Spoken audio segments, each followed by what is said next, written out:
ከኢትዮጵያ አልፎ ጂኦፖለቲካዊ የሆነ እንቅስቃሴው ተሻግሮ ዓለም አቀፋዊ ይዘት ይዞ መጥቷል። አሁን ከየትኛውም የምስራቅ አፍሪካ ሀገራት የመልማት እምቅ አቅም ያለው ሀገር ኤርትራ። አንድ የኤርትራ ምሁር የኤርትራ አፈሙዝ መዘቅዘቅ አለበት፣ ሰላም ነው የሚያስፈልገን ብሎ የዚህ የጦርነቱን አውግዞ መጽሐፍ ሲጽፍ በአቶ መለስ የተጻፈው የኤርትራ ሕዝብ አፈሙዝ አይዘቀዘቅም ብሎ ወደ ላይ አድርጎት መጽሐፍ ጻፈ። ወጣቶችን በገፍ ወደ ጦርነት ማስገባት፣ በተቃራኒው ደግሞ መታገለው ለትግራይ ሕዝብ ነው። ለቀይ ባህርን ቅርብ የሆነ ኃይል ቀይ ባህር የኔ አይደለም ብሎ ይከራከራል። በምን ይሳ የአፍሪካ ቀንድ ከተረጋጋ ሀብቱን መጠቀም ይጀምራል። ሀብቱን ከተጠቀመ ደግሞ እጎዳለሁ የሚል መንግስት ተልኮ ሰጥቶታል። ያ መንግስት የካይሮ መንግስት ኤርትራን አገር አድርጎ የመገንጠል ፕሮጀክት ሊሳካ የሚችለው አንድ ኢትዮጵያዊ ኃይል ኢትዮጵያ ውስጥ ስልጣን መያዝ መቻል አለበት። እሱም ቲፒኤልኤፍ ስልጣን ይዟል።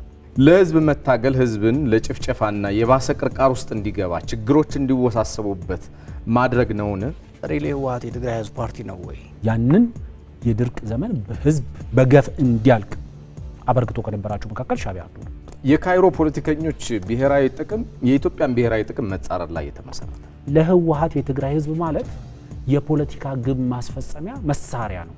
17 ዓመት ትግል ብዙ የትግራይ ወጣቶች ወደ ሻዕቢያ ሄደው አልቋል። የኤርትራ ሉዓላዊነት ከኤርትራ በላይ በህወሓት ጫንቃ ላይ ነበር የነበረው። ስለዚህ ይሄ በግልጽ መታወቅ አለበት።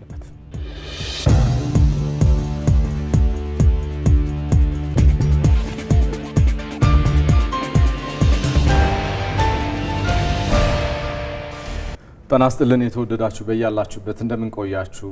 የሀገር ጉዳይ ከኢትዮጵያ ቴሌቪዥን ዋናው ስቱዲዮ እነሆ ተጀምሯል። በተለያዩ አማራጮቻችን ልትከታተሉን ትችላላችሁ።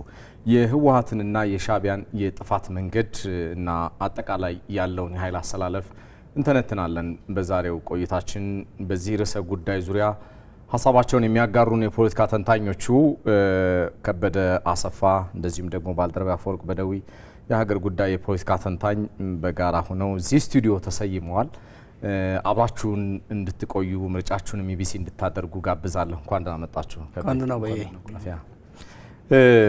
ይህንን ርዕሰ ጉዳይ በልዩነት ስናነሳ ዛሬ በዋናነት ከዚህ ቀደም የኢትዮጵያ ብሔራዊ መከላከያ ኮሌጅ ያዘጋጀው ዓመታዊ የብሔራዊ ደህንነት ጉባኤ አለና ከዚህ በፊት የህወሓት ቡድን በዋናነት የጥፋት ስትራቴጂ ነድፎ ህዝቦችን በተለያየ መንገድ አንገላቷል፣ ለጥፋት እንደዚሁም ለሞት ለእንግልት ዳርጓል ከሚለው የሻዕቢያ ኃይል ጋር ዳግም ጽምዶ የሚባል ነገር ፈጥሮ በኢትዮጵያ ብሔራዊ ጥቅምና ተያያዥ ጉዳዮች ዙሪያ ሰፊ እንቅስቃሴዎችን እያደረገ መታየቱ ግራ ስላጋባ እንደው አጠቃላይ ጥንተ ፍጥረታቸው የሁለቱ ቡድኖች እንደምን ያለ ቢሆን ነው እያለን እያነሳሳን ቆይታ ማድረጋችን የሚታወስ ነው። የተወደዳችሁ የዚህን ቀጣዩን ክፍል ነው ዛሬ በስፋት የምናየውና ከዛ አኳያ እስኪ የሻዕቢያን ጥንተ ተፈጥሮ ጸረ ኢትዮጵያ ለምን ሆነ?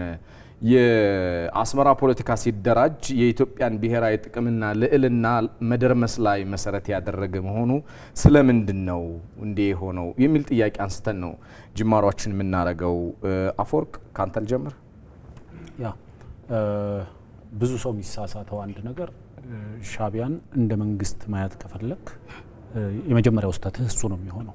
ምክንያቱም ሻዕቢያን እንደ መንግስት ማየት አትችልም። መንግስት ማለት ለምሳሌ በየትኛውም ሀገር መንግስት የተለያየ አይነት መንግስት አለ። አምባገነን ሊሆን ይችላል፣ ዲሞክራት ሊሆን ይችላል፣ ዘውዳዊ ሊሆን ይችላል፣ አህዳዊ ሊሆን ይችላል። በማንኛውም መንገድ ብቻ ፌዴራሊስትም ሊሆን ይችላል። ኤኒ ታይፕ ኦፍ ገቨርንመንት መንግስት ሊሆን ግን መንግስት ነው ትላለህ። ያ መንግስት የትኛውም አይነት መንግስት ይሁን የራሱ ሀገር የራሱ ህዝብ ያንን ሀገርና ያንን ህዝብ ደግሞ መውሰድ የሚፈልገው የራሱ የሆነ መዳረሻ አለው። ሻዕቢያ እንደዛ አይነት ነገር የለውም። ሻዕቢያ ሲፈጠርም ፍጥረቱ ከዛ በኋላም በስልጣኑ ላይ በቆየባቸው ጊዜዎች ሲፈጽማቸው የነበሩ ተልእኮች ሲፈጽማቸው የነበሩ ስራዎች በጠቅላላ የተልእኮ መንግስት ነው ማለት ትችላለን። ለምሳሌ የተለያዩ ሀገራት በኢትዮጵያ ውስጥ ኤምባሲ እንዳላቸውና ኤምባሲዎቹ የሀገራቱን ፍላጎት በኢትዮጵያ ውስጥ ለማስጠበቅ ነው የሚሰሩት። የሻዕቢያ መንግስትም በኤርትራ ውስጥ የውጭ ኃይሎችን ፍላጎት ለማስጠበቅ የሚሰራ መንግስት ነው እንጂ የራሱ የህዝቡን የሀገሩን ፍላጎት ምክንያቱም አንድ መንግስት የራሱ የሆነ ፍላጎት አለው። የራሱ የቡድንም ይሁን የግለሰብ እንደው የሀገር የህዝብ አይደለም ብንል እንኳን የራሱ የሆነ ፍላጎት የለውም። ይሄ ናቹራሊ ከየትም ያምጣው ግን የራሱ የምትለው ፍላጎት ለምሳሌ ቀጠናውን ማተራመስም የራሱ ፍላጎት አይደለም። ቀጠናውን ማረጋጋትም የራሱ ፍላጎት አይደለም። ጦርነትም የራሱ ፍላጎት አይደለም።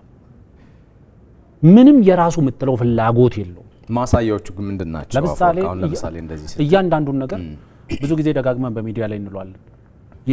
ኢትዮጵያ በኢህአዴግ የስልጣን ዘመንም ብቻ ሳይሆን በብልጽግና የስልጣን ዘመንም ከኤርትራ ጋር አብሮ ለመስራት ከበቂ በላይ ርቀት ተሄዷል። የኤርትራ መንግስት የኤርትራን ህዝብ ኤርትራን እንደ ሀገር ተጠቃሚ አድርጎ የአፍሪካ ቀንድ ልማት ስትራቴጂ አካል እንድትሆን ይሄንን ሁሉ ይገፋ የነበረ መንግስት ነው። ምክንያቱም አንድ መንግስት የራሱን ጥቅም ለምሳሌ የራሱ ጥቅም የምንለው ቢያንስ ጠንካራ መንግስት፣ የሀገር ኢኮኖሚ፣ ጠንካራ የተረጋጋ ህዝብ ለመፍጠር መስራት አለበት። ህወሓትና ሻዕቢያን ጎን ለጎን አድርገህ ስታስቀምጥ ሁለቱም ያመሳስላቸው የወጡበትን ህዝብ የሚጠሉበት ልክ ነው። ለምሳሌ የሻዕቢያ ትልቁ ጠላቱ የኤርትራ ህዝብ ነው። የህወሓት ትልቁ ጠላቱ የትግራይ ህዝብ ነው። ከዛ በመለስ ነው ሌላውን የሚጠሉት። ለምሳሌ ሻዕቢያ የኤርትራን ህዝብ ያደረገውን ነገር እያንዳንዱን ነገር ብንዘረዝር ከዛ በመለስ ነው ሌሎች ላይ ያደረገው። የኤርትራ ህዝብ አሁን ያለበት ሁኔታ ማየት በቂ ነው። ምክንያቱም ሰው እንዴት የራሱን ሀገር በዚህ ደረጃ ያደህያል? እንዴት የራሱን ህዝብ በዚህ ደረጃ ያሳድዳል? እንዴት የራሱን ህዝብ አካል ሃርቨስት እያደረገ እንዴት ኤክስፖርት ያደርጋል? እንዴት እንደ ጥንባንሳ ጦርነት ባለበት ቦታ ሁሉ እየገባ ያቦካል? እንዴት የንተባበርና የንተጋገዝ አብረን እንልማ ጥያቄዎችን ሁሉ ይገፋል? ለምሳሌ ኢጋድን የሚያይበትን አይን ነው። ኢጋድ የልማት ማህበር ነው። መንግስታት የበይነ መንግስታት የልማት ማህበር ነው የሚባለው። ይሄንን የልማት ማህበርን ማይቀላቀልበት ወይም ደግሞ ሁልጊዜ የመግባት የመውጣት ስራ ውስጥ ታትሮ የሚሰራበት ዋነኛው ምክንያቱ ምንድን ነው? ምክንያቱም በልማት ስራ አብሮ መተባበር አይፈልግም። ጦርነት ባለበት ቦታ ግን የትም ጋር አታጣውም። ኮንጎ ውስጥ አታጣውም፣ ሱዳን ውስጥ አታጣውም፣ ደቡብ ሱዳን። ከቤ ወደ አንተ ልምጣ።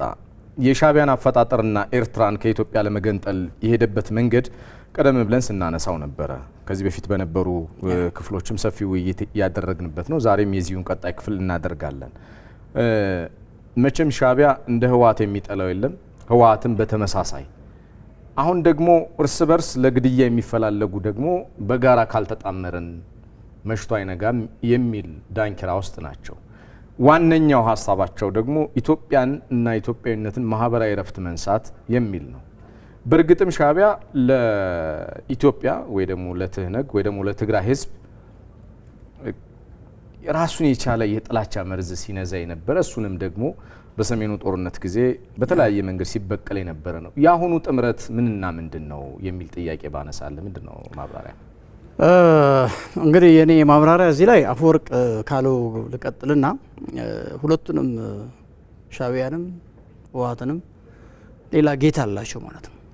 ምክንያቱም እነዚህ ኢትዮጵያን ለማተራመስ በተለይ በዋናነት ከዚህ ከናይል ፖለቲካ ተያይዞ እንደዚሁም ደግሞ ኢትዮጵያን ከቀይ ባህር ለማራቅ ለረጅም ዓመታት ከተሰራው የዚህ የአረብ ሀገራት ፖለቲካ ጋር ተያይዞ እነዚህ ሰዎች ኢትዮጵያ አቅም ፈጥራ፣ ምክንያቱም ኢትዮጵያ በአፍሪካ ትልቁ እንግዲህ በህዝብ ቁጥር ሁለተኛ ትልቅ ሀገር ነው። በቆዳ ስፋትም በተመሳሳይ ትልቅ ሀገር ነው።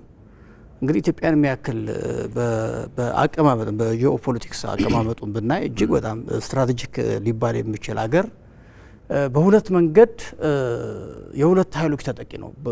በዋናነት የዚህ ከአረብ ጋር ተያይዞ በከፊል ደግሞ በዚህ ከናይል ፖለቲካ ጋር ተያይዞ በተለይ ከግብጽ ጋር ተያይዞ ሻዕቢያንም ጀብሃንም ሁሉንም ምናልባት ኦነግንም ይመስለኛል ግብጽ ጋር ነው የተፈጠሩት፣ ካይሮ ላይ ነው የተፈጠሩት። እና እነዚህን ኃይሎች ሲፈጠሩ ህወሓት ማነው ሻዕቢያ ደግሞ ኢትዮጵያ ውስጥ የበለጠ የተፈጠረበትን የግብጽ ፕሮጀክት ለማስፈጸም ሌላ ንዑስ ፕሮጀክት ነው። ቲፒኤልኤፍ የግብጽ ንዑስ ፕሮጀክት ነው። ሻዕቢያ ዋናው ፕሮጀክት ነው፣ ህወሓት ደግሞ ንዑስ ፕሮጀክት ነው። ስለዚህ ሁለቱም ሌላ ጌታ አላቸው ማለት ነው። ሁለቱም ጌታቸው ሌላ ነው። ምክንያቱም ኦሪጂናሊ የተፈጠሩበት ይሄ ማሳያዎች አሉ። አንዳንድ ጊዜ ለምሳሌ የሰሜኑ ጦርነት ሻዕቢያ ሙሉ በሙሉ ተሳታፊ በመሆን ጦርነቱ ላይ ሳይሆን የገባው ጭፍጨፋ ላይ ነው የገባው። ወደ ጦርነቱ ለመግባት እኮ በቂ ነው በቂ አይደለም የሚለውን ትተን ምናልባት ምክንያት ነበረው አልነበረውም የሚለውን ትተን ከሰሜን ዕዝ መመታት በኋላ ህወሓት ቀጥሎ ወደ እኔ ይመጣል የሚል ስጋት ነበረበት ወይ ሚሳኤል ተኮሰበት ወይ በቃ ወይ ስጋት ነበረበት የሚለውን ነገር እንኳን ብንተው ኦኬ እሱን እንደ ትክክለኛ ምክንያት እንኳን ብንወስድ እኮ ጦርነት ውስጥ ነው የምትገባው አይደል? ያ ማጥፋት የሚገባን ኃይል ነው ማጥፋት ያለበትና ሻዕቢያ ግን እንደዛ አይደለም ያደረገው። ጦርነቱ ሳይሆን የገባው ጭፍጨፋ ውስጥ ነው የገባው እና አጠቃላይ ማህበረሰቡን ማጥፋት፣ የእምነት ተቋማትን ማጥፋት፣ መሰረተ ልማትን ማጥፋት፣ ጭኖ መውሰድ ይሄ ጦርነት ውስጥ አልነበር። በሌላ በኩል የመከላከያ የሰሜን ዕዝ ከተመታ በኋላ የኢትዮጵያ ጦር ከተመታ በኋላ ጦሩ ግራ እስኪገባው ድረስ ማለት ነው። አጋጣሚ 2013 የጊዜያዊ አስተዳደር ውስጥ እኛ እዛ ስለነበርን አንድ ነገር ጨምረ እንድታነሳልኝ ስለፈለኩኝ ነው።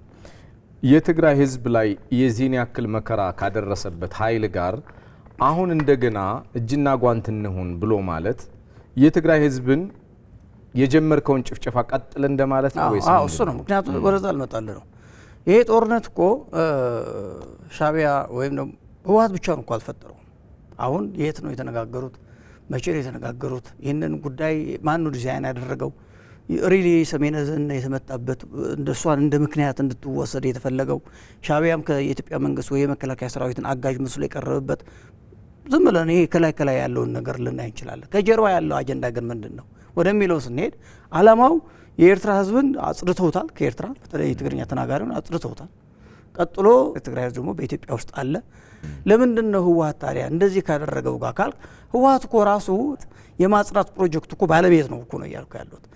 እነዚህን ኃይሎች አንድ ናቸው ባለቤት የተለያየ የጉድ ካፕ ባድ ካፕ ሊጫወቱ ይችሉ ይሆናል እንጂ ለምንድን ነው ህወሓት ከነዚህ ጋር እየተሰለፈ ያለው ካልክ ወደ ኋላ እንመለስና የስብሀት ነጋ ሕክምና አድርገው ትንሽ ያገገመ ጊዜ ቲኤቤንች ጋር ወጥቶ ያለው ብጻይ ኢሳያስ ያለው ብጻይ ኢሳያስ ማለት እንግዲህ ጓድ ኢሳያስ ማለት ስብሀትን የሚባል የቲፒኤልኤፍ አባት ወጥቶ ጓድ ኢሳያስ ሊል አይችል ህዝብህን በዛ መጠን ከጨፈጨፈ በኋላ ምን ማለት ነው? የዚህ ጽምዶ መነሻ እሱ ከጀርባ ያለው እንዲያድርጉ እንዲያታድርጉ እያለ ያለው ኃይል ማን ነው ካልክ ሻዕቢያም ሆነ ህወሓት ኢትዮጵያን የማተራመስ ፕሮጀክት የሌላ አካል ፕሮጀክት እንጂ ራሳቸው የቻሉ ወይ አጀንዳ ያላቸው ወይ ፕሮግራም ያላቸው ወይ ዓላማ ያላቸው ኃይሎች ናቸው ማለት ነው። አፈወርቅ ባለው ላይ ሳክልል ይሄ ምንድነው ካልን ህወሓት ማለት አሁን መጥተን ጽምዶ ምንድነው ወደሚለው ነገር ከገባን ጽምዶ ማለት ህወሓት እንጂ የተቀበለው የትግራይ ህዝብ እንደምታየው ነው እየተቃወመ ነው ያለው። ምልአተ ህዝቡ ሁሉም ፓርቲዎች ይቃወሙታል። ሁሉም ሲቪክ ማህበራት፣ ሁሉም አደረጃጀቶች ይቃወሙታል። የእምነት ተቋማት ይቃወሙታል። ህዝቡ ይቃወመዋል። ሰራዊት ይቃወመዋል። ነገር ግን ህወሓት የሚባል ግን የሌላ ሻዕቢያ ትግራይ ውስጥ የትግራይ ህዝብ ትግል ውስጥ አሰርጎ ባስገባቸው እባቦች እንግዲህ አድገው አሁን ወደ ዞንደነት አድገው ነው የትግራይ ህዝብን እየዋጡ ያሉ። ዋና ዓላማቸው ይህንን ህዝብ ማጥፋት ነው። ለምንድን ነው ማጥፋት የሚፈልጉት ካል ይፈሩታል። በአንድ በኩል ይፈሩታል፣ በሌላ በኩል ይጦሉታል። ለምን ይፈሩታል? ለምን ይጦሉታል ካልክ ምናልባት ኤርትራን እንኳን ኦልሞስት ረጅም ዓመታት ተሰርቶበታል። የትግራይ ህዝብ ግን ከኢትዮጵያዊነቱን በቀላሉ ልትፍቀው አትችልም። አሁን ኢትዮጵያን በደንብ ማተራመስ ካለብህ አሁን የኢትዮጵያ መሰረት የሚባሉ ቦታዎች ላይ በደንብ መስራት መቻል፣ ጭፍጨፋ ማካሄድ አለብህ። አሁን ቀላል እኮ አይደለም። ትግራይ ውስጥ እኮ ኦልሞስት በቃ ካልተገነጠለን አገር ካልሆነን ከኢትዮጵያ ካልተለየን የሚል ናሬሽን እኮ ቀላል የሚባል ሚዛን አልነበረው። ግን ደግሞ ሄዶ እውነታው እየተገለጠ መጣና ሻዕቢያንና ህወሓትን አንድ ጥምረት ውስጥ ገብተው ጸረ ኢትዮጵያ እንቅስቃሴ ሲያደርጉ የትግራይ ኤሊትም የትግራይ ህዝብም በአጠቃላይ እንዴት ይሆን አሁን የጠየቀኝ ሰለሞን የጠየቀኝ ነገር ይመጣል ማለት ነው። ግሩም ነው። አፈወርቅ ቀደም ሲል የሻዕቢያ ሀገረ መንግስት ምስረታ በምንም አይነት ስሌት የኢትዮጵያን ብሔራዊ ጥቅም በመጻረር ላይ የተመሰረተ ነው እያልን ነበር። ሀገር ብሎ ደግሞ አንዳንዱ ሲጠራው ትክክል አይደለም እያልክ ነው። የኛ የሻዕቢያንና የህወሓትን ቁርኝት አንድ ላይ እንድታይልኝ እፈልጋለሁ እና ምልከታ ምን ቢሆን ነው እንደዚህ ማሳያዎቹስ ምንድን ናቸው? ቀደም ብዬ ያነሳው ለጥያቄ ስለነበር ወደሱ በደንብ ነው። ዋናው መሰረታዊ ነገር እንዴት መሰረ ማየት የሚገባን አንዳንዴ እባብ ለመደ ተብሎ በኪስ አይያዝም ይባላል አይደል? ምክንያቱም ሻዕቢያን በተለይ የክቡር ጠቅላይ ሚኒስትር ዶክተር አብይ አህመድ መንግስት ወደ ስልጣን ሲመጣ ከልማት ጋር ለማላመድ፣ ከመተባበር ጋር ለማላመድ፣ ከፓን አፍሪካኒዝም ሴንቲሜንት ጋር ለማለማመድ፣ ከመንግስታት ጋር አብሮ መስራትን ለማለማመድ ብዙ ጥረት ተደርጓል። ማለት አንድን ሀገር ነኝ የሚል ለምሳሌ ከየትኛውም የምስራቅ አፍሪካ ሀገራት እንደ ሀገር ሪኮግናይዝ እናድርጋት እንኳን ከተባለ ከየትኛውም የምስራቅ አፍሪካ ሀገራት የመልማት እምቅ አቅም ያለው ሀገር ኤርትራ ከየትኛውም ሀገር ጋር ተጣብቆ ማልማት ይችላል። የሻዕቢያ በተቃራኒው መቆም ግን የማን ተልእኮ ነው የምትለው ነው? እሱን ቅድም አንስቶታል። ለምሳሌ አንድ በግልጽ ያነሳው ነገር ምንድነው?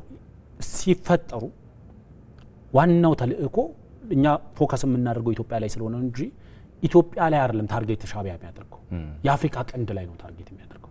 የአፍሪካ ቀንድን ስናወራ ደግሞ ናይል ተፋሰስን ነው። የናይል ተፋሰስ አባል ሀገራት የሆኑትን በጠቅላላ ነው ታርጌት የሚያደርገው። በነዛ አካባቢዎች ላይ ሁከት ብጥብጥ የሚፈጥር ለምሳሌ አልሸባብን ውሰደው። አልሸባብ ፍሮም ዘ ኤርሊ ቢጊኒንግ እስካሁን ድረስ የሻዕቢያ በቀጥታና በተዘዋዋሪ ድጋፍ ያደርጋል። በቅርብ ፕሬዚደንት ሐሰን ሼህ መሐሙድ ወደ ስልጣን እንደመጡ ሰሞን የሻዕቢያ መንግስት ለሶማሌ መንግስት የተወሰኑ ወታደሮችን አሰልጥኖ ነበር።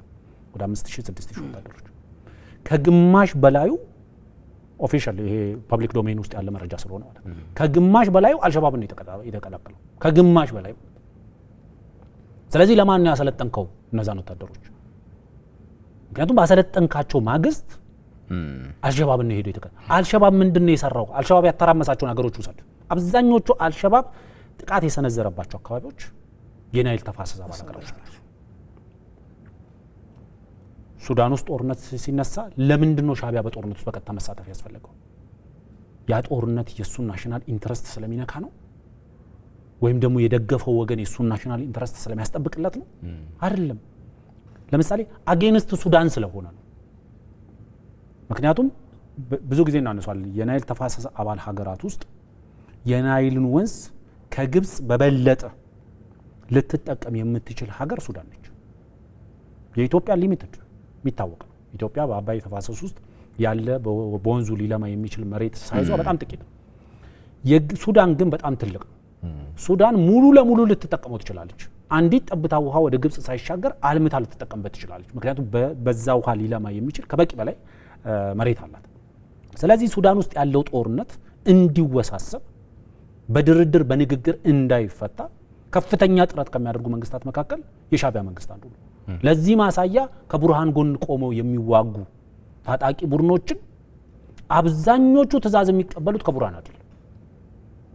አብዛኞቹ ስብሰባና የማቀናጀት ስራ የሚሰራው ሻዕቢያ ነው። ይሄም ፐብሊክ ዶሜን ውስጥ ያለው። በዚህ ውስጥ ደግሞ የካይሮ ፖለቲከኞች አሉ። ቅድም እንዳነሳሁት ለምሳሌ ፕሬዚዳንት ኪር ከምክትል ፕሬዚዳንታቸው ማቻር ጋር በተቀያየሙበት ሰዓት ላይ ዘሎ ወደዛ ጦርነት ውስጥ ለመግባት አቆብቁቦ የነበረው ሻዕቢያ ነው። የሶማሊያ ችግር እንዳይፈታ ከፍተኛ የማወሳሰብ ስራ ሲሰራ የነበረው ሻዕቢያ ነው። በኢትዮጵያ ውስጥ ያሉትንም ማየት ይችላል። ለምሳሌ በጠላትነት ከሚፈርጀው ሻዕቢያ የመጀመሪያ ጠላቱ የኤርትራ ህዝብ ነው። ቀጥሎ የሚመጣው ጠላቱ የትግራይ ህዝብ ነው። ቀጥሎ የሚመጣው ጠላቱ አማራው ነው። ምክንያቱም አማራው እንዴት ነበር ዲፋይን የሚያደርገው? እንዴት ነው የአፋር ህዝብ ላይ ዘመቻ የተካሄደው? ለምሳሌ አርሊ ስቴጅ ኦፍ ኢህአዴግ እኮ ዘመቻ አርዶፍ እንዴት ነው የተመራው? ማን ነው የመራው? ማን ነው ያስተባበረው? በአፋር ህዝብ ላይ ምን አይነት እልቂት ነበር የተፈጸመው? ለምን? እያንዳንዱን ነገር ማንሳት ትችላለህ። ግን በተደጋጋሚ ጊዜ ይሄ ከልማት ጋር የተጣላ መንግስት፣ ከመተባበር ጋር የተጣላ መንግስት፣ ከፓን አፍሪካኒዝም አስተሳሰብ ጋር የተጣላ መንግስት ስለሆነ የሚሰራው ማንኛውም ስራ ልማት ባለበት ቦታ በሙሉ ሁከት መፍጠር ነው። ምክንያቱም የአፍሪካ ቀንድ ከተባበረ፣ የአፍሪካ ቀንድ ከተረጋጋ ሀብቱን መጠቀም ይጀምራል። ሀብቱን ከተጠቀመ ደግሞ እጎዳለሁ የሚል መንግስት ተልእኮ ሰጥቶታል። ያ መንግስት የካይሮ መንግስት ነው። እንቀጥላለን። ከቤ ወደ አንተ ልምጣ። ትህነግ ወይ ደግሞ ህወሓት ወጣቶችን በግዳጅ እየመለመለ ወደ ጦር ማስገባት፣ ይሄን የሚቃወሙትን እስከ ግድያና አፈና ድረስ የደረሰ ኢሰብአዊ ድርጊት እየከወነ ይታያል እና ወጣቶችን በገፍ ወደ ጦርነት ማስገባት፣ በተቃራኒው ደግሞ መታገለው ለትግራይ ህዝብ ነው የሚል ደግሞ አደናጋሪ የሆነ ነገር አለና ለህዝብ መታገል ህዝብን ለጭፍጨፋና የባሰ ቅርቃር ውስጥ እንዲገባ ችግሮች እንዲወሳሰቡበት ማድረግ ነውን የሚል ጥያቄ ነው ማነሳለ። እንግዲህ ከአፈጣጠሩ ቅድም አንስተናል። ሪሊ ህወሓት የትግራይ ህዝብ ፓርቲ ነው ወይ ወደሚለው ነገር ነው እኔ መመለስ እንፈልገው። እንዴት ነው የትግራይ ህዝብ ትግልን እንዴት ነው እነዚህ ሰዎች የጠለፉት? ማን ነው የጠለፈው? እንዴት ነው የተጠለፈው?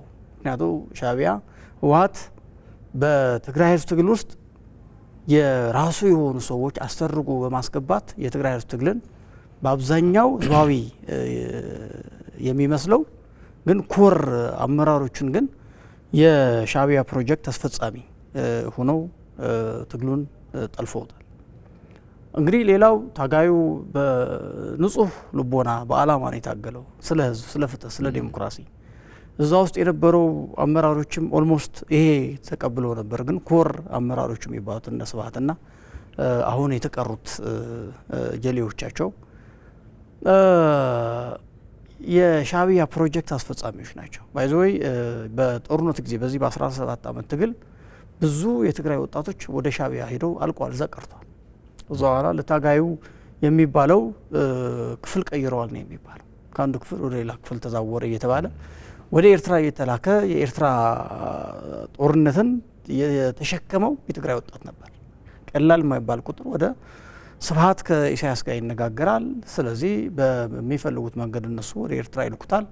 ከዛ ይቀራል፣ አይመጣም እንዴ ሲባል አይመጣው አልኩ ሌላ ክፍል ተዛውሮ ነው እየተባለ መሪዎችንም አመራሩንም ሰራዊቱንም እያታለሉ ይሄ የሻዕቢያ ፕሮጀክት ተሸካሚው ኃይል ግን ይህንን እያደረገ ነበር 17 ዓመት ሙሉ የህዝቡን ትግል ተጠቅሞ አዘይንድ ኢትዮጵያ ላይ ደርግን ተገርስሶ ስልጣን ከያዘ በኋላ ኢህአዴግ የኢትዮጵያን ወደብ አልባ የማድረግ ከአንድም ሁለት ወደቦችን እንድታጣ የተደረገው ይሄ የኤርትራ ፕሮጀክት ነው። የምን ፕሮጀክት አይደለም።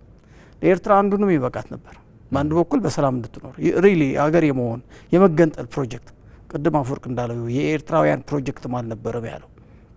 የመገንጠል ጥያቄ፣ ሀገር የመሆን ጥያቄ፣ ምናልባት ኢትዮጵያ ውስጥ ባሉ ስርዓታት ተጨቆነናልና በቃ መቀጠል አንፈልግም የሚል የፍትህ ጥያቄ ነበር፣ ሊኖር ይችላል ህዝቡ ጋር። ይሄ ነው ግን ይህን እንደ መጠቀሚያ ተጠቅመው የግብፅን ፕሮጀክት አስፈጻሚ ነው ሻዕቢያ ካለን፣ የግብፅን ፕሮጀክት ደግሞ በሻዕቢያ ብቻውን ልታስፈጽመው አትችልም።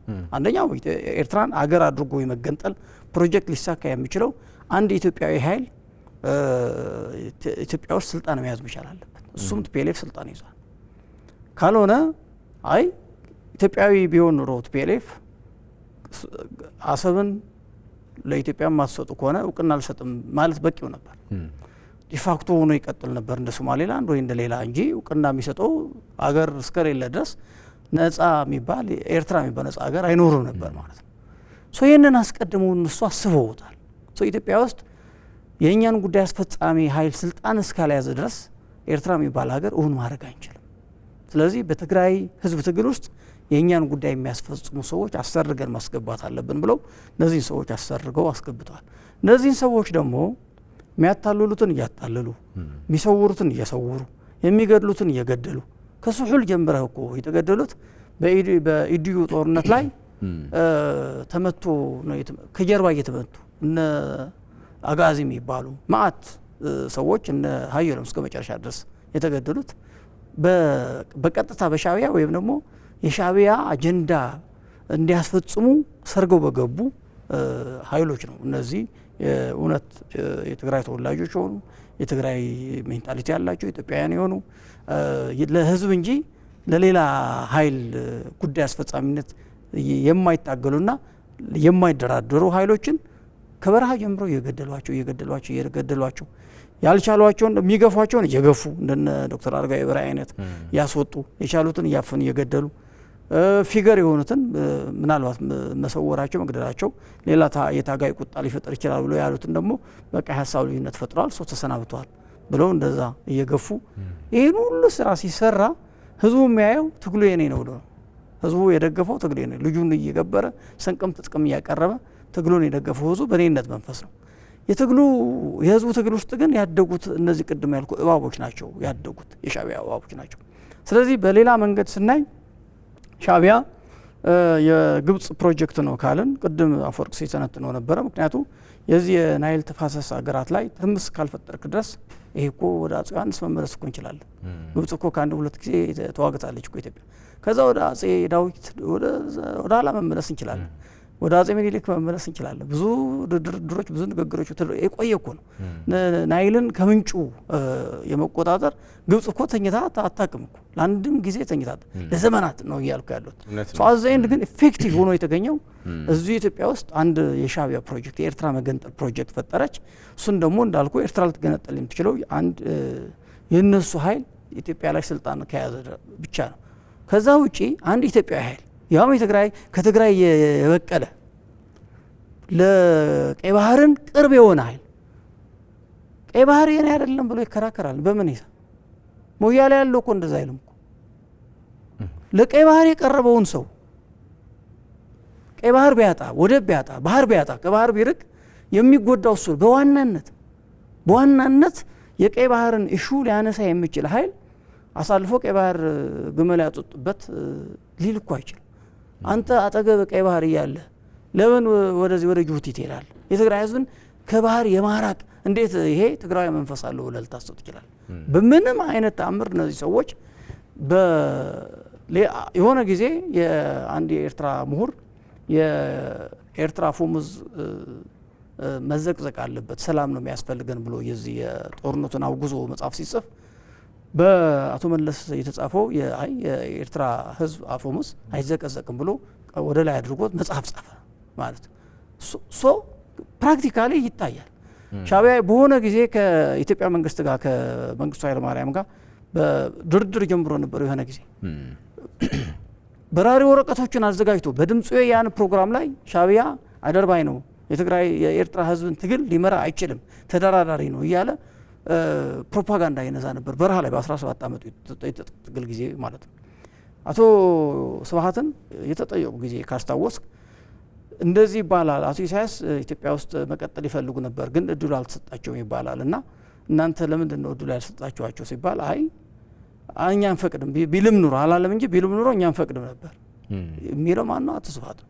እንግዲህ ይህ ኃይል ኢትዮጵያዊ ኃይል ነበር ወይ የእውነት የትግራይ ህዝብን ይወክል ነበር ወይ ካልክ በትግራይ ህዝብ ስም በተገፍቻለሁ ስም የትግራይ ህዝብ ያነሳው የጭቆና ትግልን ጠልፎ ለኤርትራ የሚገብር አሁን ጽምዶን ያሁኑን ከወሰደን ለምንድን ነው ይህን ኃይል ከኤርትራ ጋር በዛ መጠን የትግራይ ህዝብን የጨፈጨፈ ትግራይን ያወደመ ኃይል ኦቨርናይት ተገልብጦ እንዲህ አይነት ያለምንም ሀፍረት ጽምዶ ብሎ የፈጠረው ብለህ ካልክ ወደ አፈጣጠራቸው እንድትመለስ ትገድዳል።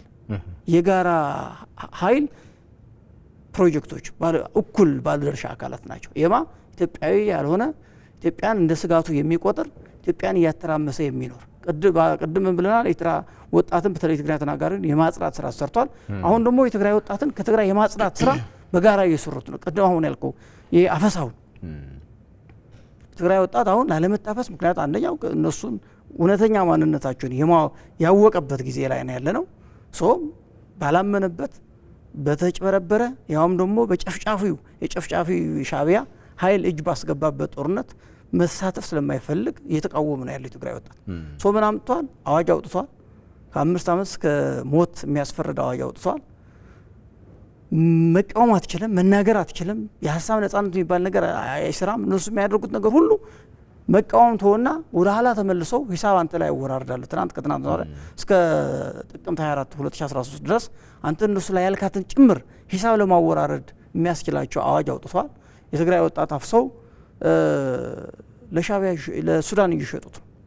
ለሱዳን ቅድም አፈወርቅ ካለው ጋር ዶቶችን እናስተሳስራቸው። ለምንድን አሁን ሱዳን ውስጥ ህወሓት አርሚ ሰባ የሚባለው ከማን ጎን ነው የተሰለፈው ካል ከአልቡርሃን ጋር ነው የተሰለፈው። ሻዕቢያ ስፖንሰር ከሚያደርገው ግብፅን ስፖንሰር ከሚያደርገው ኃይል ጋር ነው የተሰለፈው። እነዚህ ሰዎች ዝም ብለው በአጋጣሚ ይመስላል አንድ ቦታ ላይ የተሰባሰቡት ነው። በቃ ባለቤታቸው ግልጽ ነው እነዚህ ሰዎች። ስለዚህ አሁን የትግራይ ህዝብ ከትግራይ ወጥቶ ያው አገር ስላለው የትግራይ ህዝብ አሁን የትግራይ አገር ስላለው ኢትዮጵያ የሚባል አገር ስላለው አልተቸገረም። ኤርትራ ህዝብ እኮ በጣም ተቸግሯል። አገር አጣ። መጀመሪያ አገር አጣና ኤርትራዊ ነው ተባለ። ከዛ የሚሰደደው ወደ ጎረቤት አገር ሆነ። አሁን የትግራይ ህዝብ ባለመገንጠሉ ምክንያት አገር ስላለው ወደ አገሩ እየመጣ ነው እንጂ እኮ አሁን የትግራይ ወጣትን ከትግራይ የማጽዳት ሁለት ጥቅም ነው ያለው። እሱ አንድ በኩል ታፍሳለህ፣ በኃይል ታሰለጥንና ወደ ውጭ ሀገራት ወደ ግብጽ ፕሮጀክት ወደ ሆነ ማለት ነው ወደ ሱዳን ወዳለው የእርስ በርስ ጦርነት ልከት አዋጋዋለ በዶላር ተሸጠዋለ። በሌላ በኩል ደግሞ ከትግራይ በዚህ አስፈራርተህ ታስወጣዋለህ ከትግራይ። ስለዚህ ትናንት ኤርትራን ከወጣት የማጽዳት ቅድም እንዳልከው የማንነው አፈወርቅ ነው ያለው የሽማግሌዎች ካምፕ አድርጎታል ያለው ትግራይ ተሰም ከሻዕቢያ በከፋ ሁኔታ በቀን 9 ፕሌን ወደ ከመቀሌ አዲስ አበባ ይመጣል 9 በቀን ያለ እረፍት። የዛሬ 2 ሳምንት ድረስ ዝግ ነው ሙሉ ነው። በአውቶቡስ የሚመጣውን አስቡ። በየቀኑ ከትግራይ ይወጣ ያለው ወጣት በእግር የሚወጣ በመኪና የሚወጣ በሌላ የሚወጣውን አስቡና ትግራዋይን ከትግራይ የማጽዳት ትናንት ኤርትራውያን ከኤርትራ የማጽዳት ዛሬ ትግራዋይን ከትግራይ የማጽዳት ፕሮጀክት ስራ እየሰሩ ነው ያሉት። የተረፋቸውን ደግሞ አፍሪካ ቀንድ ላይ ሱዳን ላይ ላለው ትርምስ ያዋሉት ነውና የፕሮጀክቱ ነው ይሄን ሁሉ እንዲያደርጉ ያስገደዳቸው ያለው የተፈጠሩበት ፕሮጀክት ነው። ይሄን ተሰሪታቸው ህዝብ ጠል መሆን ሀገር ጠል መሆናቸው ያመጣው ጣጣ ነው ብቻም ሳይሆን የሌላ አጀንዳ አስፈጻሚ ናቸው። በቃ የሌላ አካል ፕሮጀክት ናቸው። ወጣቶችን ከኤርትራ ጋር በመተባበር ጭምር ለጎረቤት ሀገራት ጦርነት እንዲውሉ እና እንዲሳተፉ መሸጥ እንግዲህ በኢትዮጵያ ምድር ይሄን የሚያስብ ቡድን አለ ቢባል አንዳንዱ ላይ ያምን ይችላል። ግን እየተገለጠ ያለው እውነታ ስለሆነ ማለት ነው። እና እንደው ምን ያክል የትግራይን ህዝብ ቢንቀው ነው አፈወርቅ እንደዚህ እየተደረገ ያለው? ቢንቀው ነው ሳይሆን ቢጠላው ነው ቢስተካከል ጥሩ ይመስለኛል። ምክንያቱም ቢንቀው አይደለም መናቅ ሳይሆን መጥላት ነው። ሁለቱም የሚጋቡበት በዛ የከፋ ስለሆነ ነው። ለኔ አንድ ነገር ኮንፌስ ማድረግ ያለብን ይመስለኛል። በተለይ የኢትዮጵያ መንግስት የሻዕቢያን መንግስት ከሰላም ከልማት ከመተባበር ከአብሮ ማደግ ጋር ለማስታረቅ ያደረጋቸው ጥረቶች በሙሉ አልተሳኩም። በቃ እሱን ኮንፌስ ማድረግ ያስፈልጋል። በቃ ምክንያቱም ተሞክሯል። ከሰላም ጋር ለማስታረቅ ተሞክሯል። ከልማት ጋር ለማስታረቅ ተሞክሯል። ከመተባበር ጋር ለማስታረቅ ተሞክሯል። ለራስ ከመቆም ጋር ለማስታረቅ ተሞክሯል። በራስ ሀብት ከመልማት ጋር ለማስታረቅ ተሞክሯል። ከኤርትራ ህዝብም ጋር ለማስታረቅ እንዶ በስተርጅናቸው ለኤርትራ ህዝብ ውለታ ውለውለት ቢያንስ የልማትን አቅጣጫ አስቀምጦለት እንኳን እንዲያልፉ የመተባበርን አቅጣጫ አስቀምጦለት እንዲያልፉ ከፍተኛ ጥረት ተከፍሏል። ከፍተኛ ጥረት ተደርጓል። ዋጋም ተከፍሎበታል። ለምሳሌ ዛሬ ያለው የኢትዮጵያ መንግስት ይሄንን በሞክር የሚለው የሚጸጸትበት ነገር የለም።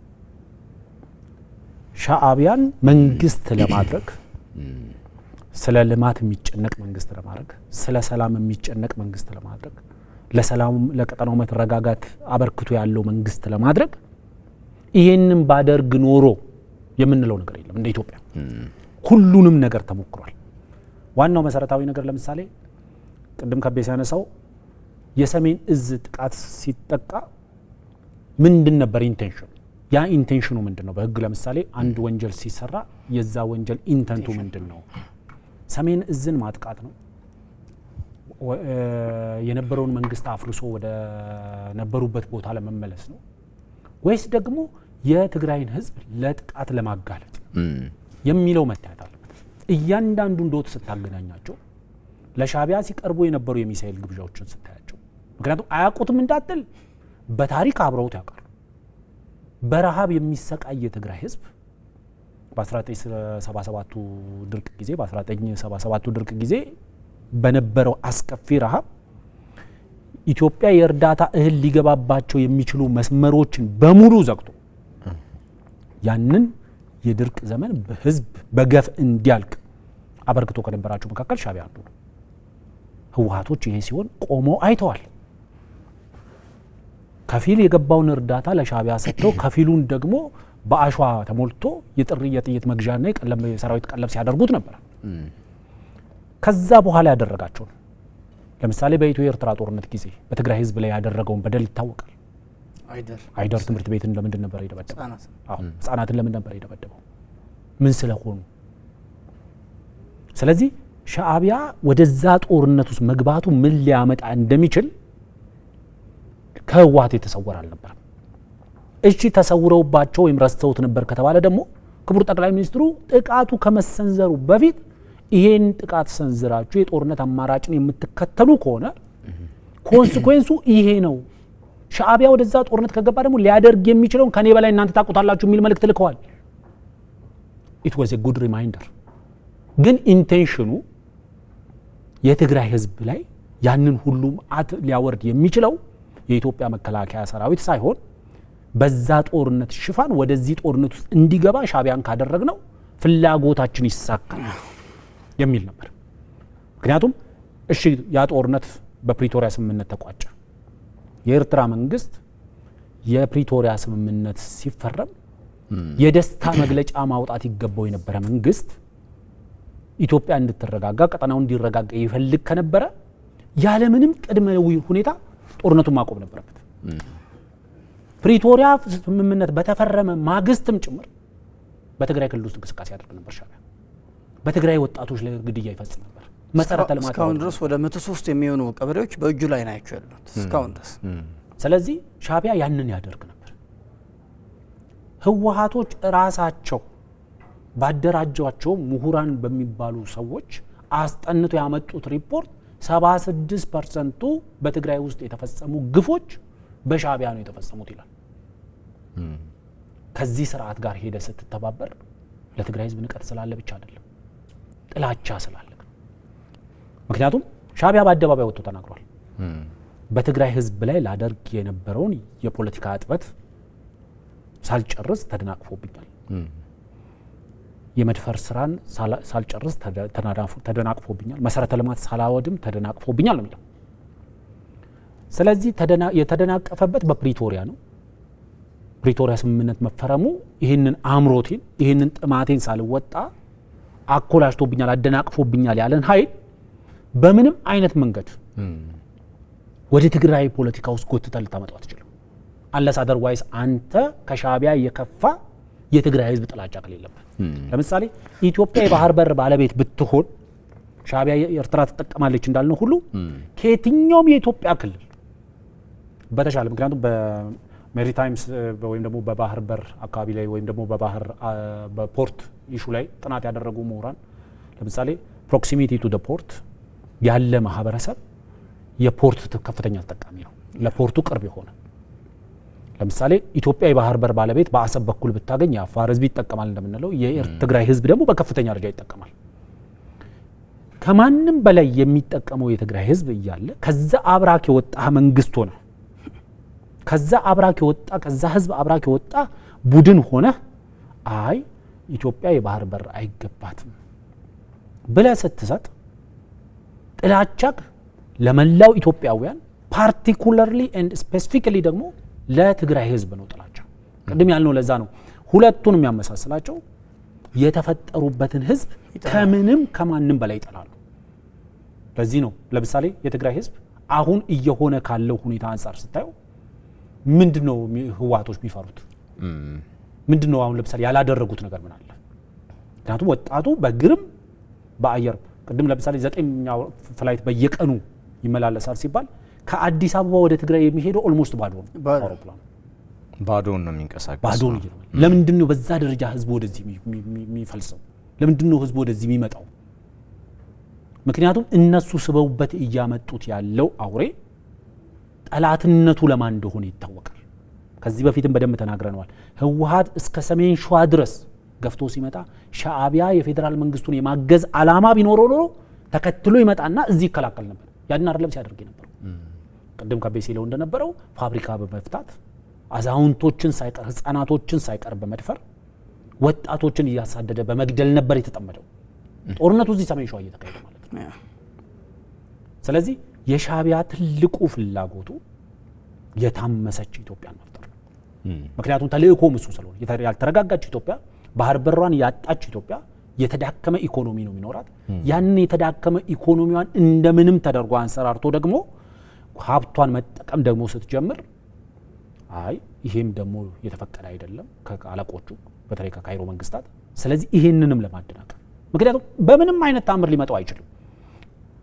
የአማራ ኃይልንም የኦሮሞ ኃይልንም የትግራይ ኃይልም ተብሎ የሚጠሩትንም እነዚህን ሁሉ እየደገፍክ በአስተሳሰብ ደረጃ እኮ አንድ አዳራሽ ውስጥ አስቀምጠህ ልታነጋግራቸው አትችልም። በቃ ጸባችሁን አሳድሩ። ምክንያቱም ሁሉም ታጣቂ ራሱን ይጠይቅ።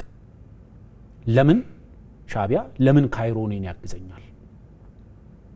ለምን ከ4 ኪሎ ካለው አሁን ህጋዊ ከሆነው መንግስት ጋር ለምን አይሰሩ? ለምን አይነጋገሩ? ብሎ ራሳቸው መጠየቅ አይፈልጉም። ምክንያቱም የካይሮ መንግስት ኢትዮጵያ ውስጥ ያለው ኢንተረስት ግልጽ ነው፣ በአደባባይ የተነገረው እውነት ነው። አንዲት ጠብታ ውሃ የማትጠቀም ኢትዮጵያ ነው የሚፈልገው። የካይሮ መንግስት አንተን ሲደግፍህ ይሄንን መስማማት አለብህ። ትላንትና ለምሳሌ ሻዕቢያ ሲፈጠር የካይሮ ሰዎች ጥያቄያችሁ የቅኝ ግዛት ጥያቄ ነው፣ ኢትዮጵያ ቅኝ ገዝታችኋለች፣ ስለዚህ ከኢትዮጵያ መውጣት ብቸኛ መፍትሄ ነው፣ ይሄን የምትቀበሉ ከሆነ እንደግፋለን ተባለ፣ ተቀበሉ። ሻዕቢያዎችን ተከትሎ የተፈጠረው ህወሓትም ካይሮ ሄዶ ልንደግፋችሁ የምንችለው የሻዕቢያ ጥያቄ የቅኝ ግዛት ጥያቄ ነው፣ ሊፈታ የሚችለውም ደግሞ በመገንጠል ነው የሚለው ስትስማሙ ነው ተባለ። ያንን ተቀበሉ፣ ድጋፍ አገኙ። የካይሮ ፖለቲከኞች ብሔራዊ ጥቅም የኢትዮጵያን ብሔራዊ ጥቅም መጻረር ላይ የተመሰረተ ምንም ጥያቄ የለውም። ኢትዮጵያን ለመናደፍ በየአቅጣጫው የሚያደርጉትን እንቅስቃሴ መነሻው ይሄው ነው ቢባል መቼም ማጋነን አይሆንም። በሰሜኑ ጦርነት ኤርትራን በሰብአዊ መብት ሲወነጅል የነበረው ህወሓት ወደ ጽምዶ ቀይሮታል። አሁን ደግሞ ይሄን ሀሳብ በሌላ መንገድ እንድታይልኝ ነው ከብሄን ማነሳው። ጽምዶ ከሚባለው ግራ ዘመም ግራና ግራ ከሆነው አስተሳሰብ ማን ነው የሚያተርፈው ወይንስ ማን ይከስራል? ምናልባት የመጨረሻቸው ሊሆን ይችላል። ሻዕቢያም ለህወሓትም ሰው ጽምዶ ማን ያተርፋል ላልከው ምናልባት እኔ ህዝቡ በዚህ ጽምዶ ህዝቡ የሚጎዳው ነገር አለ ብዬ ነው አላስብም። ምክንያቱም ህዝብ ነቅቷል። አሁን ግን የፕሮጀክቱ ፍጻሜ ግን ሊያፋጥነው ይችላል። ምክንያቱም ህዝብ ግልጽ ባልሆነበት ክላሪቲ ባልፈጠረበት ሁኔታ ላይ ልታታለው ትችላለህ። ጦርነት ለኩሰ ህዝባዊ አድርገህ በህዝብ ድጋፍ ጦርነቱን ታራዝመውም ድል ልታደርግም ትችላለህ። ነገር ግን አሁን ህዝቡ ይሄንን ስለነቃ ምናልባት ረጅም እድሜ ይኖረዋል ብዬ የጽምዶ ውስጥ ያሉ ኃይሎች ግን ከህዝብ የተነጠሉ ኃይሎች ናቸው። ጸረ ኢትዮጵያ የሆኑ ኃይሎች ናቸው። ጸረ ሀገር የሆኑ ኃይሎች ናቸው። ምክንያቱም ከማንም ኃይል ከሻዕቢያ ጋር ሲጣመር በቃ አለቀ። በተለይ ትግራይ ህዝብ ደግሞ ጨፍጭፎታል። የገና ቁስሉ ባልሻረበት ጊዜ ያው የትግራይ ህዝብ ትግልን መርቻለሁ የሚለው ህወሓት ከሄዶ ከሻዕቢያ ጋር ሲጣመር ወይ ደግሞ የጽምዶ ብሎ ሲፈጥር በምንም አይነት መንገድ በጊዜ ሂደት እንኳን አረሳስተው እኮ ልታደርጉ እኮ ትችላል። ገና ቁስሉ ባልሻረበት ስታደርገው ግን ከህዝብ ነው የምትነጠለው። ህወሓት እንደዛ እየሆነ ያለው ከህዝብ ደግሞ ስትነጠል የህወሓት ሞት የሻዕቢያ ሞትንም ያፋጥነዋል የሚል እምነት ነው ያለኝ። ኢትዮጵያውያን ጀግኖች የተዋደቁለትን ባህር የስንት ኢትዮጵያውያን በደርግ ጊዜ የስንት ጀግኖች ደም የፈሰሰለትን ባህር አሳልፈ ስትሰጥ ለማን አላማ ነው ብለህ ስትል ኦልሬዲ የትግራይ ህዝብ አሁን ይሄ በደንብ ገብቶታል። ተቃዋሚ ፓርቲዎች በደንብ ገብቷቸዋል። ኤሊቱ በደንብ ገብቶታል። በተለይ ታች ያለው ማህበረሰብ በደንብ ገብቶታል። ስለዚህ ምናልባት ከዚህ ጽምዶ የሚያተርፈው ኢትዮጵያ ታተርፋለች ብዬ አስባለሁ። ለምን ጠላትን በሚገባ በምልአተ ህዝብህን በሚገባ የጠላት ምንነት የተረዳለት ጠላት ያበቃለታል ብዬ ስለማስብ ድንቅ ነው። ይሄን የመውጫ ጥያቄ እናርገው ለአፈወርቅም ከቤም አንተም ሪያክት ታደርግበታለህ። የፕሪቶሪያው ሰላም ስምምነት ካስከፋቸው የሻዕቢያ እና ሌሎች የጥፋት ኃይሎች ጋር በጋራ በመሆን ሰላምን እያደረፈረስክ ነው በሚል የአሜሪካ መንግስት ያው የጣለበትን እቀባ ያው በቂ ነው ባንልም ነገር ግን አንድምታው በጣም ሰፊና ጥልቅ ነው። የአውሮፓ ህብረትም እንደዚሁ ማስጠንቀቂያ እንዲያወጣ አስገድዶታል እና ይህ እርምጃና ውሳኔ ደግሞ የሚነግረን ነገር ይኖራል ብዬ አስባለሁኝ እና ቀደም ሲል ከቤ እንዳልከው በግላጭ አሁን የኢትዮጵያ ህዝብ ጠላት ማን እንደሆነ መታወቁ በራሱ መንግስት ህዝቡን አስተባብሮ ከተቻለ በሰላማዊ መንገድ ካልሆነ ግን ኢትዮጵያ ራሷን ተከላክላ ስርዓተ መንግስቷ በሚጸናበት አውድ ውስጥ እንዲንቀሳቀስ ምድል የሚፈጥርለት ከኢትዮጵያ አልፎ ጂኦፖለቲካዊ የሆነ እንቅስቃሴው ተሻግሮ ዓለም አቀፋዊ ይዘት ይዞ መጥቷል። አሁን ሶ አንድምታው ምንድነው? አፍያ አንድ በዚህ ውስጥ ዓለም ቢያንስ ከዚህ ቀደም የሰራውን ስህተት ደግሞ ላለመስራት ጥረት እያደረገ ነው። ምክንያቱም ይሄ ነገሮችን ባላንስ አድርጌ የማየት እየተባለ ወንጀለኞችን ከንጹሃን ጋር አቻ አድርጎ ወይም ደግሞ ወንጀለኞችን ከቪክቲሞች ጋር አቻ አድርጎ ሲንቀሳቀስ የነበሩ ኃይሎች ዛሬ ላይ ቆሞ አይ ይሄን ጦርነት ከማንኛውም ወገን በላይ እየፈለገ ያለ ቡድን አለ አት ዘ ኤክስፔንስ ኦፍ የትግራይ ህዝብ አት ዘ ኤክስፔንስ ኦፍ የኢትዮጵያ ህዝብ አት ዘ ኤክስፔንስ ኦፍ የአፍሪካ ቀንድ። ስለዚህ እዚህ ኃይል ላይ ኮስተር ያለ እርምጃ መውሰድ ጀምረዋል። አትሊስት ፊታቸውን ቢያንስ ወደሱ መልሰዋል። ጣታቸውን ወደሱ መጠቆም ጀምረዋል ቢያንስ። ይሄ ትልቅ ዌይ ፎርዋርድ ነው ብዬ ነው የምወስደው። የሻዕቢያ አባቶችና አያቶች የቅኝ ገዢዎችን ጫማ በሚልሱበት ሰዓት ላይ ኢትዮጵያ የጉንደትም ሆነ የጉራን ጦርነት ያካሄደችው ከግብጽ ጋር ግብጽ የአባይን ወንዝ መነሻ እቆጣጠራለሁ በሚል አላማዋ ነው። ስለዚህ የትግራይ ህዝብ ከፍተኛ ዋጋ ከፍሏል። ኢትዮጵያ የቀይ ባህርን አክሰስ እንድታጣ ከዛ ማህበረሰብ የወጣ ቡድን ያደርጋል ብሎ መቀበል እጅግ ከባድ ነው እውነቱን ለመናገር። ለምሳሌ ቅድም ከቤ ሲያነሳው አቶ ስብሐት ነጋ ደጋግሞ ለኤርትራ ሉዓላዊነት ያላቸውን ቀናኢነት ከገለጹባቸው ኢንተርቪዎች መካከል ሁልጊዜ የማይረሳው ኢንተርቪዋቸው ከኢትዮ ኤርትራ ጦርነት ማግስት የሰጡት ኢንተርቪው። በዛ ማግስት ላይ የአይደር ህጻናትን የጨፈጨፈው የሻዕቢያ መንግስት ስልጣን ላይ ያለ አልጀርስ የሚባል ሄግ የሚባል ፍርድ ቤት ምናምን ድርድር ምናምን አድርገህ በመቶ ሺዎች የሚቆጠሩ የኢትዮጵያ ወጣቶችን ህይወት የበላን ጦርነት እርባና ቢስ ውጤት አልባ አድርገህ ስታበቃ በስቴት ሬዲዮ ላይ ቀርበህ አሁንም የኤርትራ ሉዓላዊነትን የሚጻረር ኃይል ከኢትዮጵያም ሆነ ከኢትዮጵያ ውጪ ከመጣ ከሻዕቢያ ጎን ሆነን ሳይሆን ከሻዕቢያ ፊት ሆነን ለኤርትራ ሉዓላዊነት እንዋጋለን ያሉት በአደባባይ ነው ይሄ የተነገረው። በዚህ ደረጃ ነው። ስለዚህ የኤርትራ ሉዓላዊነት ከኤርትራ በላይ በህወሓት ጫንቃ ላይ ነበር የነበረው። ስለዚህ ይሄ በግልጽ መታወቅ አለበት። ስለዚህ ለህወሓት የትግራይ ህዝብ ማለት የፖለቲካ ግብ ማስፈጸሚያ መሳሪያ ነው። የፖለቲካ ፍላጎቱ ማስፈጸሚያ መሳሪያ ነው። ለዛ ነው ለህወሓት የትግራይ ህዝብ ጠላት ነው። የህልውና አደጋ ከተባለ ተቀዳሚ የህልውና አደጋ ለትግራይ ህዝብ ህወሓት ነው። ምክንያቱም የህልውና አደጋ መሆኑን የምታውቀው የትግራይ ህዝብ ላይ ያንን ሁሉ በደልን የፈጸመ ኃይልን ጓድ ብለህ ጠርተህ ጽምዶ ብለህ አደራጅተህ አዝለህና ተሸክመህ ወደ ትግራይ ፖለቲካ ውስጥ ስታመጣው ጤነኛ የትግራይ ፖለቲከኛ ቢኖር ኖሮ ሻዕቢያ የትግራይ ፖለቲካ በደረሰበት ቦታ እንዳይደርስ ማድረግ አለበት። የትግራይ ህዝብ በደረሰበት ቦታ እንዳይደርስ ማድረግ አለበት። ዛሬ የህወሓት ሰዎች ከኢትዮጵያ መንግስት ጋር አተካሮስ መግባት ሳይሆን የሻዕቢያ መንግስትን ለመክሰስ መሯሯጥ ነበረባቸው ለተፈጸመባቸው ነገር። ቀናይነት ቢኖር ለምሳሌ ቅድመ ድርድሮች ነበሩ። ከፕሪቶሪያ ስምምነት በፊት የተካሄዱ ቅድመ ድርድሮች በህወሓትና በፌዴራል መንግስቱ መካከል። በእነዛ ቅድመ ድርድሮች ውስጥ የፌዴራል መንግስቱ ሲያንጸባርቃቸው የነበሩ አስተሳሰቦች፣ ሀሳቦች ይታወቃሉ። ዋናው መሰረታዊ ነገር በአንድ ጊዜ ሁለት ጦርነት ማድረግ አንችልም። ፓርላማ ላይ ክቡር ጠቅላይ ሚኒስትሩ ተናግረውታል። በአንድ ጊዜ ሁለት ጦርነት እናንተንም እየተዋጋን ሻዕቢያም ደግሞ የሚሰራቸውን እኩይ ተግባራትንም ደግሞ በውጊያ ልንመልስ አንችልም። ስለዚህ እናንተ ችግራችንን በጠረጴዛ ዙሪያ እንፈታለን ብላችሁ ጦርነቱን አቁሙ። ሻዕቢያ ከወደደ በሰላም ካልወደደ በኃይል እናስወጣለን። ይሄንን ሁሉ ሲያስተጓጉሉ የነበሩ ቡድኖች ናቸው። ተመሳሳይነታቸው ቅድም እንዳልነው በፈጠራቸው ህዝብ ላይ ባላቸው ጥላቻ ተመሳሳይ ናቸው። ለፕሪቶሪያ ባላቸው ጥላቻ ተመሳሳይ ናቸው። በቀጠናው መረጋጋት ላይ ባላቸው ጥላቻ ተመሳሳይ ናቸው። በልማትና በሰላም ጸርነታቸውም ተመሳሳይ ናቸው። እነዚህ ተመሳሳይ ኃይሎች ናቸው አሁን በጽምዶ ውስጥ እየተደራጁ ያሉት። ግሩም ነው። ከቤ የመውጫ ሀሳብህን አንድምታውን ላይ ትኩረት አድርግ። የፕሪቶሪያውን ስምምነት በመጣስ በኩል ተነጎ የቲፒኤልኤፍ እየሄደበት ያለው እንቅስቃሴ የኢትዮጵያን ብሔራዊ ደህንነትና አጠቃላይ ያለውን የሚያውክም ሆኖ እየታየ በተደጋጋሚ በመምጣቱ የአሜሪካ መንግስት የአውሮፓ ህብረትም እንደዚህ ያወጣቸው የውግዘት እርምጃዎች አንድምታቸው እንደምን ነው የሚታየ?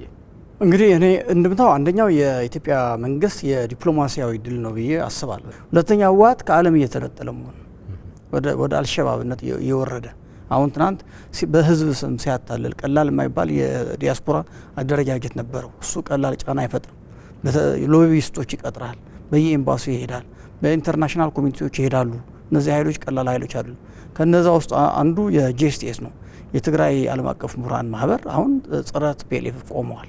ትናንት ይህንን ጦርነት በማውገዝ ኢትዮጵያ መንግስት በመክሰስ ትልቅ አቅም ያላቸው ተመራማሪዎች ያሉበት ዓለም አቀፍ የትግራይ ተወላጅ ምሁራን የያዘ ስብስብ ነው። ይሄ ኃይል ከህወሓት ጎን ነበር ትናንትና። ይሄ ኃይል ጸረ ህወሓት ቆሞ ይህንን ጉዳይ ህወሓትን እያወገዘ ህወሓትን እየታገለ በተለያዩ የዓለም ማህበረሰብ የዓለም አቀፍ ተቋማት ላይ የሄደ ህወሓት የሰራቸው ያሉ ጸረ ስራዎችን እያጋለጠ ነው ያለው። ይሄ ለኢትዮጵያ መንግስት ለኢትዮጵያ ትልቅ የዲፕሎማሲ አቅም ሲሆን በተጨማሪም ደግሞ ህወሓት አሉኝ ከሚላቸው በሙሉ ትናንት ለሱ ሲታገሉ ከነበሩት በሙሉ እየተነጠለ መውጣቱ ራሱ ወደ አልሸባብነት ወደ ተራ አሸባሪነት በቀጠናው በኢትዮጵያ አንድ ጫፍ ወደ ተራ አሸባሪነት እየተቀየረ መምጣቱን እና ብቻውን ከትግራይ ህዝብ ብቻ አይደለም ከኢትዮጵያ ህዝብ ቆይቷል። ከትግራይ ህዝብ ሙሉ በሙሉ ልብ ወጥቷል። አሁን ደግሞ ከዓለም ማህበረሰብ ትንሽ ምናልባት የቀጠናው ኃይል ሊሆን ይችላል ተብሎ ይሰጋ የነበረውን ነገር ከህዝብ ስትነጠል እነዚህ አካላት አንተ ላይም ተስፋ ይቆርጣሉ። ሰፊ ቆይታ ነው ያደረግነው። የተወደዳችሁ የህወሓትና የሻዕቢያ የጥፋት መንገድ ከኢትዮጵያ የብሔራዊ ደህንነት ሳቢዎች አኳያ ሰፊ ትንተና ያደረግንበት ልዩ ሀገር ጉዳይ ቆይታችን ይህንን ይመስል ነበር። ለዚህ ርዕሰ ጉዳይ ሀሳባቸውን ያጋሩን የፖለቲካ ተንታኞቹ ከበደ አሰፋ እንደዚሁም ደግሞ ባልደረባ አፈወርቅ በደዊ አብረውን ቆይታ አድርገዋል። ለጊዜያችሁ አብዝቼ ነው የማመሰግነው። በእውነቱ በጣም እናመሰግናለን። የተወደዳችሁ እኔ ሰለሞን ኃይለ ኢየሱስ ነኝ። በያላችሁበት ሰናይ ጊዜ ይሆንላችሁ።